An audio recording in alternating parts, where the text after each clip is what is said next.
So back here again at Tech Out Loud, I'm with Saint Roman in German. There you go. There's my halo. Got a halo going on. That's proof. It looks good. You wear it well, man. You wear it well. So what's been going on this past week? Well, this week I was getting ready for my review of The Division. I just joined the open beta, and Now, for those not to know, what is the Division? The Division is going to be a Ubisoft Tom Clancy third-person MMO. So it's going to be a loot catcher. You're going to have a lot of story content. There's a lot of missions you can do, which are fun. Mm-hmm. But the whole accent of the game, the focus is going to be on just getting loot and ranking up and beating all other guys on the internet. And they're hoping to establish a really good brand, which is going to top Destiny, which is now like the top MMO competitive game out there. Hmm. So that's their mission. If they're going to make it, I'm not sure. But you'll see the rest in my review as I play and record footage and get you guys that information. Great, and you'll be uploading that in a couple days. All right, a lot going on with Apple. This whole FBI thing that's going on is absolutely crazy. I'm sure anybody who's interested has got to be up to speed on it by now, because it's even in the mainstream news. It's all over the internet. It's on YouTube. It's the top story of every single tech site that you could possibly want to find, except for ours, because I've just been reading it and I just didn't want to say, yeah, me too. But I figured we'd talk about it just a little bit. What's your take on the whole situation? I'm kind of ambivalent right now because there's two sides to it. Obviously, we are living in the cloud. We're living on the internet. We're connected, you and me, and all tech people are. So our privacy is our number one priority, right? And then comes iPhone battery life. Yeah. Right. A close second, a very close second. Yeah.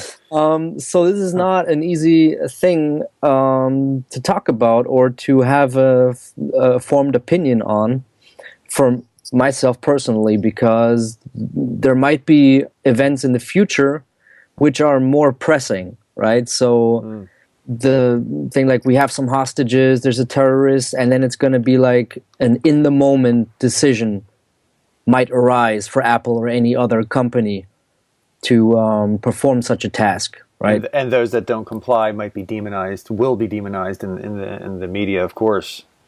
Yeah, depending on the situation. Now, right. The San Bernardino case, the guy has been caught, and now they want to further progress in their information finding, their data on this guy, or maybe he's connected to a group. So they just want to find what is on his iPhone. And Tim Cook released a letter just signifying that they will honor the privacy of their customers, and that customers trust them with their information, that their most private, intimate form of communication right now. And I think that really, for me, sheds a very positive light on their focus and their morale.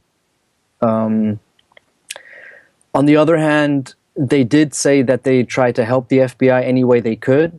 I don't know what that entails. He does not specify what that help entails, but I guess cracking that iPhone would be like the most help that they could give them.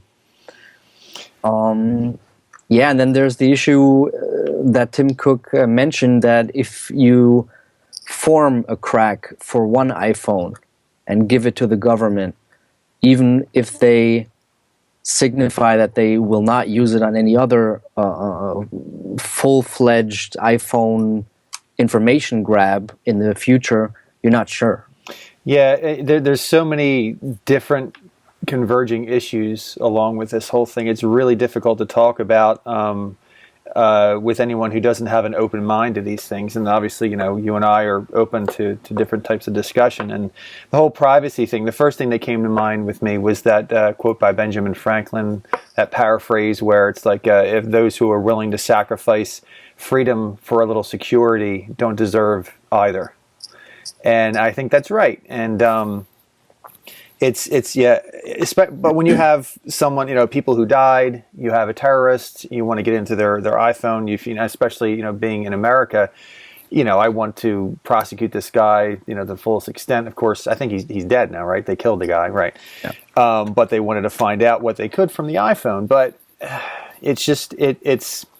I think the only safe ground, the only middle ground, is if the FBI can come up and Apple can figure out some way where they can say, okay, here, Apple, go ahead and you guys take care of this, get the information off of it that you can, and let us have it. But that's shaky ground also. That still would mean that they would have to create a tool that's not created yet to, just like Tim Cook said, to get the information off of there. And once that's created, there's no guarantee that information won't get out there. And even as he said, there's bad apples everywhere, no pun intended. But even in Apple, there's bad apples. So, there's no way to create a tool like that and not have it get out in the world and not have people eventually use it and exploit it. And that is the real underlying issue, because while it is tragic that someone died, we're talking about the freedom of a nation here. And that is ultimately more important than one or two people's lives. That's proved out time and time again. But I really don't know where this is going to land. I think Apple is going to stay strong. I just read an article that Facebook and I think Twitter is standing by Apple also. No, Google. So Facebook and Google, they're both standing by Apple in this decision to stand strong against the FBI's request. So I really don't know where it's going to land, but we'll see. And I think Apple has a very unique standpoint here, because they do not rely on a business model that is comprised mainly of collecting people's data and selling them for advertisement. They have a very unique standing. Samsung does, Google does, and so if they were to step forward with this method that the FBI wants them to, they would tarnish a lot of what makes Apple's customers respect this company. Yeah, their stock price would tank immediately. Yeah. There's no way around that. So it'll be interesting to see how this turns out. I'm really happy about the stance that they're all taking, but I do not have a lot of hope that this is going to end well. That is going to last? Well, it's America, so we say, oh, it's just for a little time, we're just going to, taxes, are technically unconstitutional. It was just supposed to be there enough to support the war, and then they were going to end. But there's too much money involved. And so, taxes continue on. And same with bridges and all kinds of things that were supposed to be temporary, or, that were supposed to be protected, and now they're not because they're exploited. It's just the way it is. Yeah, that was written in a time before, firefighters, before a real organized police force, before there were street lights, before there was roads and highways having been paved by the government. So I think the government just realized you can't do it without taxes.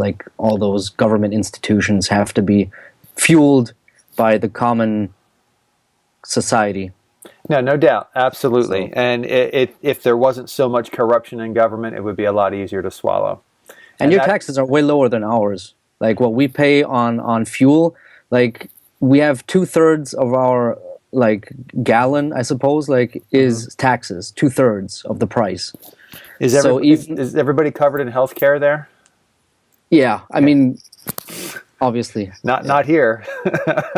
And that is actually my biggest problem in my decision to move to the US. That's my biggest worry. Yeah. Just falling on my face and having to walk around without teeth. Yeah.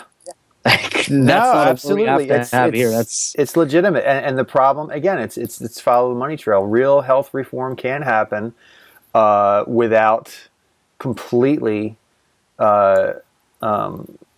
tearing apart the infrastructure that it's built on, which is money and corruption, unfortunately, because, the healthcare providers provide funding for the political candidates. And so they're trapped, their hands are tied. So it is what it is. It's a broken system. So getting money out of politics.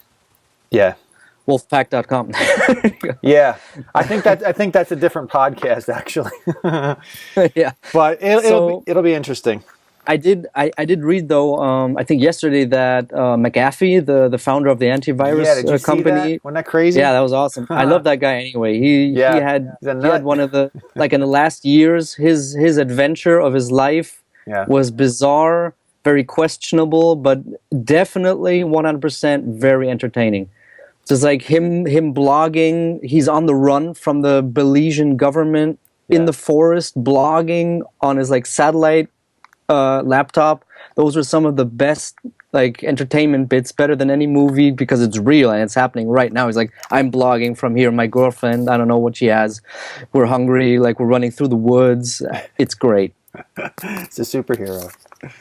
Kinda, yeah. But An well, anti-hero. We'll call him an yeah, anti. yeah. Exactly. But Yeah, so what he did is offer FBI and Apple. He stepped in and he said, "I'd crack that iPhone, so Apple doesn't have to." Three? three What? weeks. 3 weeks. Give me 3 weeks, and we'll have it cracked, and then Apple won't have to give in, and that'll be that. But I think the problem is the FBI, the government, the Supreme Court eventually is going to realize that they have a tiger by the tail here, and they're not going to want to let go until they say, hey, this is what you're going to have to do. And I mean, Apple's a private company, so if a private company is forced to give up or create a way to infiltrate people's privacy, this is a real watershed moment. I think everybody's just kind of holding their breath, waiting to see what's going to happen. And there's going to be a lot of protesting around here if Apple's hand is forced, I think. So It's gonna be riots in the streets. riots in the streets. We'll see. It's gonna look like The Division. There you go. There's a lot of iPhone owners. So, all right. Well, moving on. I wanted to discuss a little bit about my new acquisition. There you go. Sweet. Macbook. This thing, I have a lot to say about this thing. And the one that I got is the 1.3 gigahertz, which turbo boost up to 2.9, 512. I have this shiny case on there. I just got that yesterday. I think it's by a company called Koozie or whatever. Adds a slight bit of weight to it. But let me tell you something. This MacBook is perfect. This is the perfect machine.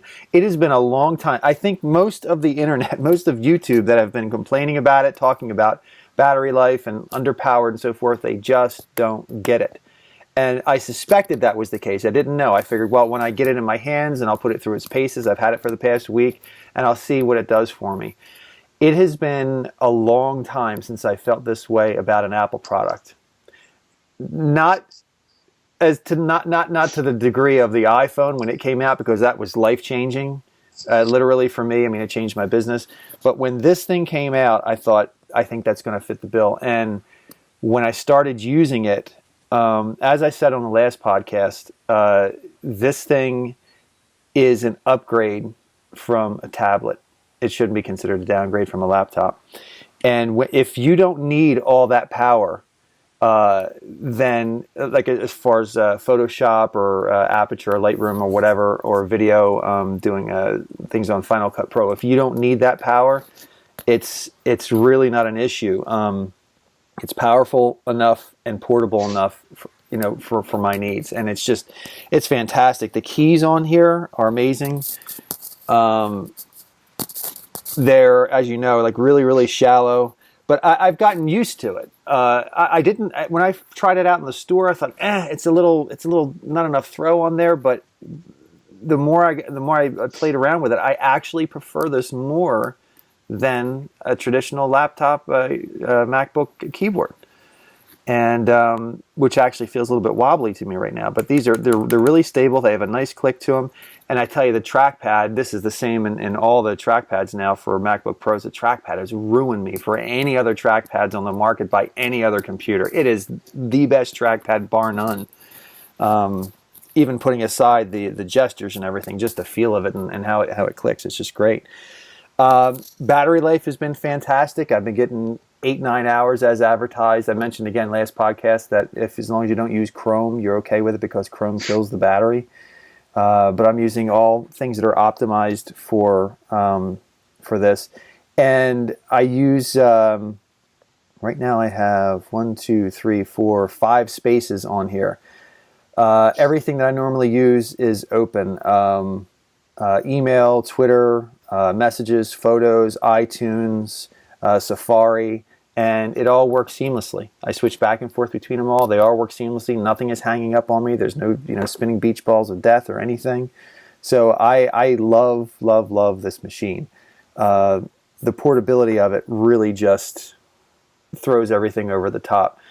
Yes, the 480 camera in there is piss poor. It's really, really bad, but I don't use it. And it's a version 1 problem. And it's a version 1 problem, exactly. I can't remember the last time I used, other than this podcast, but then again, I'm using my iMac for this, so it doesn't matter. But especially the deal you got. The deal I got, oh my god! Because you were mentioning on wanting to wait for Skylake because they will come in the next months. Well, 2 things. I just listened to a podcast about that, and they mentioned Skylake. And what was it? I think Rene Ritchie on iMore, he was talking about it. And he said that the more research that they're doing on Skylake, they're finding out that the speed bump is actually more minimal than they thought it would be. So maybe like about 15%, which is not really noticeable.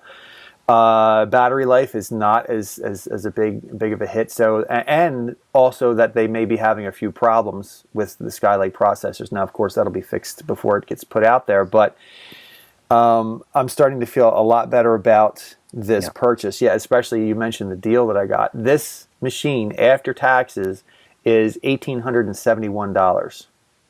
That's way too much for a laptop of this sort. But B&H Photo, they're selling them for $350 off.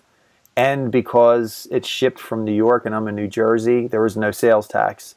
So I got this top-of-the-line MacBook for $1,399 for $1,400. That's a crazy good deal. Yeah. I mean, how could I not, really? So I could actually sell this thing on Craigslist for more than I bought it for. Yeah, that's a good feeling. Yeah. You made some money. It's a good investment. Yeah. Like maybe you can tell, but I'm watering from the mouth right now. I'm foaming, I'm watering, and I just ate, so it can't be that I'm hungry, because I was looking for, I had my eye on that MacBook, just as I said, as an authoring tool to write books and just to keep a small laptop, because I'm not doing very much on the road with my MacBook Pro 13-inch. And even though it's the more powerful one, that just means the battery life isn't as good, and the fans, they flare up way too often, even when I'm just not doing a lot of work, just because of the big CPU and the small fan. And the silence on this thing, let me tell you, it is, it's... There's nothing to be loud. There's nothing to be loud, right. It's totally silent. And you had a question last podcast. Right. About this thing, about the adapter on there, right? So now this has the case on there, that shiny case. It's a really thin, shiny case on there. Look how thin that thing is. Look at that. That's just nuts. It makes the MacBook Air look like a tank. It does. My daughters have MacBook Airs, and it makes it look huge. I showed this to my wife, and she said, "Yeah." So I'm like, come on, man, you're killing me. She just doesn't get it, I'm like, she's not a tech person. I mean, she uses computers and everything, but I'm whatever. But the band that I'm in, I showed it to everybody in the band, and my drummer, he's an IT guy. He was drooling all over this thing. He's typing. He's like, get this away from me. Get it away. It's too much, man. It's too great. But anyway, so I have this case on there. This is the adapter, which is by Satechi, or Sateki. I think it's Satechi. And it plugs in even with the case on there. It plugs in there. Nice. And so it plugs in. It's pretty flush. So you have the indicator light that, I don't know if you can see that, goes on there, a little blue indicator light. And so your question last time, where is the USB drive? Let me find the USB drive real quick.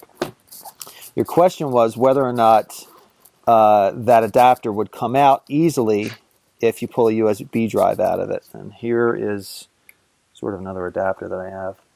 So I'm going to plug this in. I'm going to test this live. I don't think it'll come out, but so there it is, plugged in. And if I pull it out, a little bit of resistance. So this bends. This bends a little bit, pulls out a little bit, and so it wants to release, but it's not a problem to pull it out. Yeah, that's not an issue. No, it's not. And Just And holding it back with the other fingers, it's fine. yeah, just That's blip. a really, really nice solution for people who are really afraid that they'd have to put like a tumor of a thing on their little MacBook, Yeah, and right? all the reviews on YouTube, they're all early reviews too. So the only thing that was available then was all these dongles, and it was too expensive from Apple, and theirs are still available. But things like this, I mean, it really makes it a nice piece. I bought this little pouch from Water for Designs. I forget what the name of it. Yeah, Waterfield bags in San Francisco, just to hold all my adapters and things like that in there. And I carry this and this in the bag that I carried my 15-inch MacBook Pro in, because everything fits in there nicely. So my adapters go with me all the time whenever I need them. I have another adapter here. This is just a pure USB to USB-C adapter that I pop in there. Charger in here and everything like that. So it's everything I need all in one place. And it's surprising. Everybody says, oh, there's not enough ports. I think most people would be surprised how infrequently they use the ports that are on their laptops. And that's the big issue, yeah. It really is. And I mean, how often do you use a USB key? I mean, yeah, you use it, but it's not that often. And now it's not as often as like 6 years ago. No, not at all. And yeah, exactly. And so, they're nice to have, but the adapters are right there. They're cheap. This thing, the portability, I wouldn't recommend buying it if you have to buy it full price. But even this particular model, you can get on the Apple's refurb site for 14 and change, and then plus tax. So it's still a little expensive, but it's not $1,871. You're going to get it in the $1,400 to $1,500 range. So you can get that as a refurb. This was a brand new machine, but it's just everything you need, and having that portability without having to pull out that big weight of a MacBook Pro if you don't need it. It's the perfect machine. I love this thing. And the big issue, I think, for all the critics is, yes, if you use a lot of CDs, if you use a lot of floppy disks, right? Mm-hmm. If you use a lot of USBs, this machine is not for you. Mm-hmm. If you notice, oh, I'm not using those things a lot, and I wouldn't mind popping in an adapter, everything else is great, right? I don't use CDs anymore. Right. Okay, I'm being a little bit of a hypocrite because I just bought a PS4, and some of the games you do buy on DVDs, right? Sure. But you can buy almost every PS4 game digitally in the PlayStation Store. So you can choose what to do. Like the CDs you can sell again, right? You can resell them. Yep. And the online things are stuck on your machine, but you don't need a CD for it. So there's an up and down for upside and downside to both scenarios. But if I didn't have the PS4, I would not touch DVDs or CDs.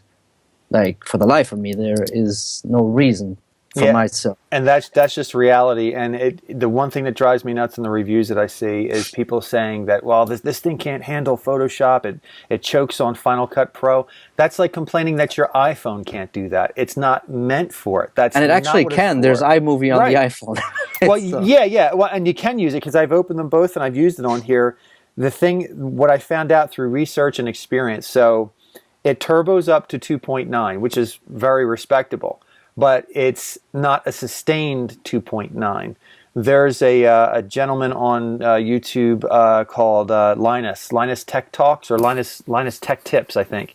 I watch him, and they do some really good experiments on lots of different computers, and they did one on the MacBook. He did a review of the MacBook before. He was pretty critical on it. But again, he was looking at it as a laptop replacement, which it's not a production laptop replacement. It just isn't, unless you're just a journalist and you just type away. But anyway, he found out that in quick bursts, it sustains that 2.9, and then you're good. But sustained 2.9, it thermally throttles. So the hotter that it gets, it starts throttling down that 2.9. And he proved that because what he did, he got the MacBook and he put this special material underneath of it so it kind of sit up on its end, or on its, sit up a little bit higher, and he put it in a bath of water, of cold water, and he made it come up just so it touched the bottom of it, and he put this sensor on there so you could see the thermal readings, and it got up to 2.9, and as the as the cooling took the temperature down, the 2.9 was sustained. Oh, okay. But out of the water, the thermal would go up Right. and the 2.9 would come down. Right. And so Okay. it's a fantastic machine for what it is. For my production machine, I have my iMac here, but this thing is just perfect. And I also run a piece of software on here called Ableton Live 8, and I use that for the band that I'm in. And so I plug it in, and it has all the sound samples that I need. I'm in a Pink Floyd tribute band, so it has all, there's lots of samples and things that go on there, and it plays it seamlessly, perfectly, no trouble at all. This thing fits right into my life. I'm going to hold on to this thing for a long time, at least a year and a half before I flip it over to the updated one, assuming that the updated one is better. But anyway. And I'm actually really interested. I just saw on the Apple Byte that, well, their predictions for the new MacBook Pros and the new MacBook Airs. I really have my eye on one of those. I'm not sure which ones. I think I will choose which best fits for my lifestyle right now and from the pricing perspective. I think that they all will have a updated screen resolution, which for me, having an old MacBook Pro is my concern number one, because it's the thing you use most. You look at your screen. That's your whole workspace. I mean, we don't have to complain. You and me, we don't have to complain about battery life on any of the MacBook Pros. We don't have to complain about the keys, the keyboard. We don't have to complain about our touchpad. We don't have to really complain about performance. We only, that's the only issue for me personally that's left, where I'm like, 1200, what is that, 1280 by 800? Oh, for the MacBook Air? And the MacBook Pro. The MacBook Air has more. It actually has, I think, something like, it's 1920 by 1080p. Yeah, but the MacBook Pro doesn't have, the MacBook Air doesn't have a Retina screen. It does not have Retina, but it is better than the MacBook Pro, which is just abysmal. It's 720p, right? You mean the latest MacBook Pros with the Retinas? No, the old ones. Oh, the older ones. Oh, yeah, no. But they're they released, I think last year they released a MacBook Pro 13-inch. It's like the beginner's model, right, with the same resolution, but updated the trackpad and the internals. Right. I had that for a little while. Yeah, and I mean, I have to say that the OS X, it does a way better job of rendering your whole workspace with typography and graphics and whatever than Windows does. Sure. Every time I went back to Windows 7 back in the days, even having maybe a better resolution or the same resolution on my iMac, for example, I switched over to Windows 7 in my boot camp, and I'm like, what is this? Why does this look so it's not very sharp, the text is flingy, and I'm like, what is this? Oh, it's Windows, so why doesn't it look as just normal typography in the OS? Looks worse, or in Word, it looks worse. And that's just due to the OS beneath it. It's not optimized for the hardware, and that's the problem. And I think that's the real key to something like the MacBook. It's just everything's optimized. And what in the world are they going to do if they put a Retina screen on the MacBook Air? And again, I mean, the MacBook Air is a lot more powerful than the MacBook at this point, but it's also less expensive. So if they put a MacBook Air with a Retina screen out there, what are they going to do with the cost? How are they going to match it up against the MacBook itself? And it's kind of a... Do you remember when the first unibody MacBook came out? Do you remember that? Yes. Oh, yeah. Very much, yeah. My girlfriend back in the day, she bought one of those, and I'm just like, I was still a Windows person. I'm like, yeah, it's cute, it looks nice. It's like a cookie jar kind of thing. Like, it's pretty cool. And then I got into it, and obviously I was hooked. But it took the unibody to hook me, and that thing was expensive. I don't know how much money she spent. She went to get deals, student deals, and her dad was a teacher, and he had teacher discount and all that stuff, educational discount with other stuff. And then so it had to be what, $1,400, something like that. I think it was more. Wow. And then it was euros when the dollar was in the bucket, and we could almost fly to the US and save money buying and just not get a laptop. It's actually what a radio station did. They sent two people to buy Christmas presents. One guy had to do it in Berlin and one guy in New York. Wow. And the other guy on the same the purchase order and the same amount of money. And the guy had to pay the flight to New York with the money. And he actually came back with $10. Wow. So that's what the situation was. And so it was for us and for like a student, like a college student, it was an expensive piece of equipment. But for her being like an illustrator major and whatever, it was a thing she had to get, obviously. Perfect. Yeah. Yep. But you see what they did afterwards. They took that whole premise of the MacBook, the unibody, everything's all, it's just a gorgeous design, right? Not just then, but now. I'm still looking at it. I'm not seeing anything on the market that looks like this. And this is old already. Yeah. And then they just put like a Pro behind it. Right. And the MacBook was, then they updated to the polymer, the white plastic one again. Yeah. The same shape. And they had them running parallel. And then you're like, what are they going to do now? They updated the MacBook Airs to the unibody. And then you had your whole product line. You had your MacBook Pro 13-inch, you had your MacBook Air, and then came the MacBook Air 11-inch. So they kind of twisted it, and then they had like a logical kind of, what do you call it? Like a product line. Yeah. They had And a logical product they discontinued you see the polymer one like in a year. It was gone. Right. Yeah. Because it was the same price pretty much as the MacBook Pro 13-inch, and then they slimmed down in price for that, so everybody that wants to get the plastic one gets that one because it's just way better. I think that's what's going to happen in a long-term progression with the new MacBook. They're going to take that technology, not the fanless part of it, but everything else. You know, I think the hard part is that it's really Apple does a really, well, I don't know if they do a great job anymore, but they make a lot of commercials for Apple Music and things like that. You do not see a lot of commercials for the Apple line of laptops, let alone their other products. But as far as this conversation is concerned, I don't know that I've ever seen in the past year or 2 years a laptop commercial. You see, they do the keynote. You see one or two of the commercials, where a finger's opening up the laptop, and then that's it, and that's all you see.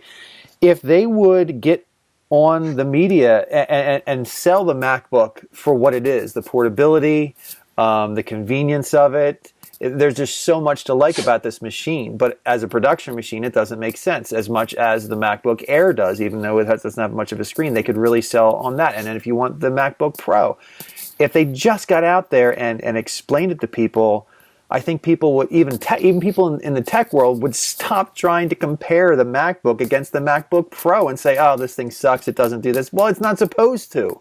It's just, it's a ridiculous thing. This thing is, I'm telling you, I love this machine. If you can't tell, I'm gushing over it. It's just, it's such a great machine. And yeah, it's pretty and it has the looks and it's really stylish on top of it. So that's the nice cherry on top of the sundae, which is great. And it's, and it's enviable and stuff. I don't really buy things for people to say, oh, wow, look at that guy. Although my drummer, like I said, he freaked out on it. And that was all fun and everything. But just on a day-to-day basis, this thing is so nice and easy to use. I just can't imagine going back as a secondary laptop, or even, I don't even use my iPad anymore. I mean, what's the point? I just open this up and I have more functionality and more use out of this, and it's just as powerful as the iPad. So I don't know.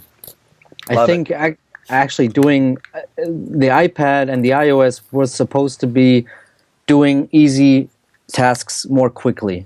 Just open it, right? Bam, bam, touch on the Safari, type stuff in. I think I'm faster on my Mac. Oh, easily.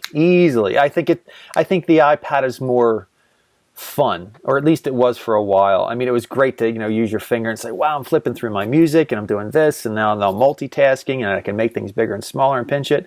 I tell you what, and I know they say they're not going to, but if they ever put this quality of screen as a touch screen on their computer line, iPad's dead. There's no point to, other than if you had a profession where you needed something to carry around and do it. It is definitely convenient. There's a lot to say about it. I love my iPad as well, but I just don't use it as much. Apple is not advertising Macs just because not a lot of people have Macs. It has surged, but as far as a business model or the amount of their income, it's a very, very small amount of money that they're getting from Macs. I'm sad because of it, because I love the Mac. I don't want them cutting them off. I don't want them changing them. Well, this for last quarter, didn't they increase didn't they report an increase in Macs? I thought they did. I did not listen to that. Yeah, not huge, but there was definitely an increase, while the iPad is decreasing, which I'm fine with. I think, and I think that the Achilles heel with the iPad is that they make them so good, and the software is so good that people aren't turning them over like they. So of course it's going to dive down a little bit, and now there's rumors that they're going to have an iPad 3 at this next announcement with the functionality and power of the iPad Pro, which I don't know. The whole thing is just weird to me. I'm fine with my iPad 2, and like I said, I don't use it now that I have this MacBook. It's just I don't know. It's I think they let the people do the advertisement for the Macs for them. True. They're like, okay, it's a very small part of our business, but we are proud and we are confident of this product that everyone is going to, like, I don't know, maybe trash their bank account to get one of these. Just to, I don't know, go rob somebody for this MacBook Pro just to have it. Yeah. And in the days where they were infrequently seen at cafes or public places, like, people just did the advertising for them because nobody had this steel aluminum looking thing, and everybody was like, what is that? It's a MacBook. And look what I can do. Apple. Big shiny apple on the back. Yeah. And then it's like, oh, let me type with it. Oh, that feels awesome. What is that? That's a trackpad. What? And then it's smooth. It's silky smooth. Now, like, I haven't seen a Windows trackpad. They haven't caught up. Maybe they don't care. I don't know. No, there's very few that get close. I think like Lenovo does an okay job. There's some decent trackpads, but Apple's the top of the line as far as that goes. But it's the same price segment then. It is. It is. Yep. And then no. Well, look, we're gonna have to truncate this a little bit. I have to get out of here, but so I wanted to let everybody know that they can go to techoutloud.com. We'll put a little link up for techoutloud.com that you can go and visit and see these videos and see some reporting that we're going to be doing on there. There's also there's older stories on there as well, but we're going to update some content, put some more content onto the YouTube channel. We're going to keep pumping it out. You'll be having your game reviews on there with the PS4, and I'll put this MacBook review up there. Looking forward to continuing this on. Is there anything else you wanted to add to the conversation before we go? Well, just to let people know, I'll be doing reviews for games once I get the workflow done, because I just started today. I just have to, literally get in the flow of things, and you'll be seeing more game reviews or thoughts, and I'll be joining as many open betas as I can to show you some impromptu game footage and my opinion on games that haven't come out yet. So it'll be interesting. I'm having a lot of fun doing it. As someone who's not a gamer, I'm looking forward to learning all about it. So, seeing your reviews. All right, man. Well, we're going to get out of here. Thanks for dropping by, everybody, and we'll talk to you soon. See you soon. Bye-bye. Take care, brother.